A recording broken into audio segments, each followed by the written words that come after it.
बहुपद f(x) बराबर 4x square plus 8x के मूलों को ज्ञात कीजिए तथा मूलों और गुणांकों के बीच संबंध को सत्यापित कीजिए। यानी जो संबंध अभी मैं आप लोगों को बताया हूँ उसको सत्यापित करना, वेरीफाई कि वो सही है या नहीं, जैसे अभी मैंने पहले भी सत्यापित किया हूँ।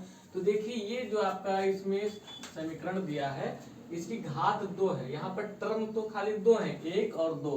तो टर्म पर हम नहीं जाएंगे कि 2 टर्म है तो ये नहीं होगा, क्योंकि जनरल समीकरण हम लोग पढ़े हैं ax square plus bx plus c, क्यों इस ये पढ़े हैं अभी द्विघात का। तो ये भी है क्योंकि हम द्विघात पढ़ रहे हैं ना, क्वाड्रेटिक इक्वेशन, जिसकी घात तो 2 है तो ये है। तो आइए इसको हल करेंगे, पहले इसके मूल ज्ञात करेंगे। तो यहाँ से हल करेंगे, इसको सॉल्व किया जाएगा।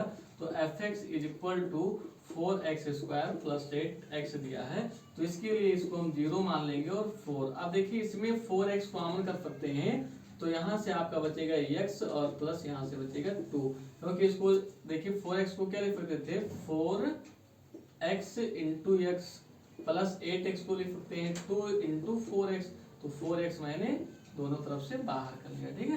तो इस प्रकार से ये आपका 4x जब कॉमन करते हैं तो इसकी जो शून्यांक होंगे वो 0 आ जाएगा। अब यहाँ पे देखेंगे कि ये इसका मान और इसका मल्टीप्लाई 0 आ रहा है, तो इसमें से क्या होगा कि या तो 4x बराबर 0 होगा या फिर x प्लस 2 = 0 होगा। तो यहाँ पे देखिए ये 4 इधर मल्टीप्लाई उधर जाएगा तो डिवाइड होगा, तो 4/0, तो x बराबर क्या आ जाएगा 0, ठीक है। और यहाँ से करेंगे तो x बराबर ये प्लस में है तो उधर जाएगा तो -2।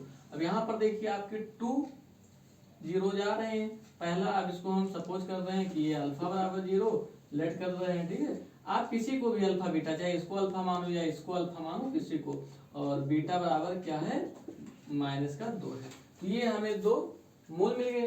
अब अगर इसके शून्यांक गुणांक देखें, ये तो इसके शून्यांक हो गए। अगर इसके गुणांक देखें हम, तो गुणांक इसका क्या क्या हो जाएगा, इसका गुणांक बराबर आपका हो जाएगा a का मान हो जाएगा 4 और b का मान हो जाएगा 8 और c का मान हो जाएगा 0, क्योंकि यहाँ पर देखिए 0 ही तो इसमें हम ऐड कर सकते हैं, तो 0 लिखे या ना लिखे वो अंडरस्टूड है। अब ये होगा, अब इसके संबंध का सत्यापन करेंगे, ठीक है। तो इधर क्या करेंगे, सत्यापन करेंगे। तो सत्यापन यानी वेरीफाई करेंगे, वेरीफाई।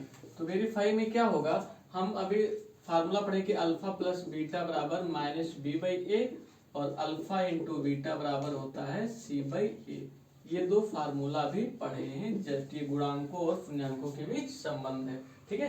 तो हमें अल्फा बीटा का मान ये पता होगा। अब देखिए इधर LHS लेते हैं, LHS इसके लिए, तो LHS में हमारा क्या है, अल्फा प्लस बीटा है, अल्फा प्लस बीटा। अब यहाँ पे देखेंगे अल्फा का मान 0, तो यहाँ 0 प्लस बीटा का मान क्या है -2, तो यहाँ -2 रखेंगे। अब देखिए 0 प्लस -2, 0 में से -2 करेंगे तो -2, यानी जो LHS का मान आया -2 आ गया। अब इसी का RHS निकालते हैं, तो RHS बराबर आपका है -b/a।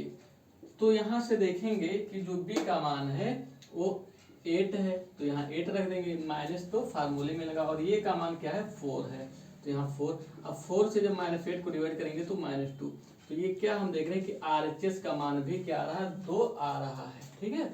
तो ये इंप्लाइज करेगा, दिस इंप्लाइज कि LHS बराबर RHS, ठीक है।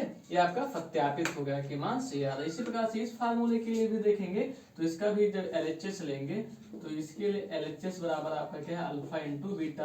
अब अल्फा का मान 0 और बीटा का मान क्या है, बीटा का मान है -2, और 0 के साथ किसी भी संख्या का गुणा करते हैं तो हमेशा 0 आता है। कितना आ गया। अब इसका भी RHS लेंगे, तो RHS राइट हैंड साइड में आपका है C/A, तो C का मान क्या है यहाँ पे 0 और A का मान 4, और 0 को किसी भी नंबर से डिवाइड करेंगे तो 0, तो RHS भी आपका क्या आ गया 0 आ गया। तो यहाँ पे इंप्लाइज कर रहा है कि LHS बराबर RHS। तो ये आपका जो फार्मूला है क्या हो गया, सत्यापित हो गया। तो यहाँ लिखोगे आप लोग कि अतः सत्यापित हो गया, ठीक है, अतः सत्यापित हो गया, ठीक है। इंग्लिश में लिखना होगा, तो hence verified, hence verified. Hindi medium वाले भी लिख सकते हैं, इतनी इंग्लिश चलेगा, क्योंकि आप लोग भी इंग्लिश पढ़ रहे हो, कोई जरूरी नहीं कि पूरा प्योर हिंदी ही करोगे। तो मैं आशा करता हूँ कि ये क्वेश्चन आप लोगों को समझ में आया होगा। ये क्वेश्चन आपका NCERT है, अच्छा क्वेश्चन है, एनसीईआरटी क्वेश्चन है और कर भी सकते हो, आपके एग्जाम में भी पूछा जा सकता है और इसी प्रकार से क्वेश्चन आते भी हैं। कोई विशेष कठिन समस्या नहीं है, समस्या बहुत ही आसान है और आसानी से कर भी सकते हो। आपका 4 नंबर या 3 नंबर फ्री में आपको मिल जाएगा, लेकिन जब अभ्यास करोगे तो। अब इसी क्रम में आपको और सारे बहुत से क्वेश्चन मैं कराऊंगा, तो मैं आशा करता हूँ कि ये क्वेश्चन आप सभी को समझ में आ गया होगा।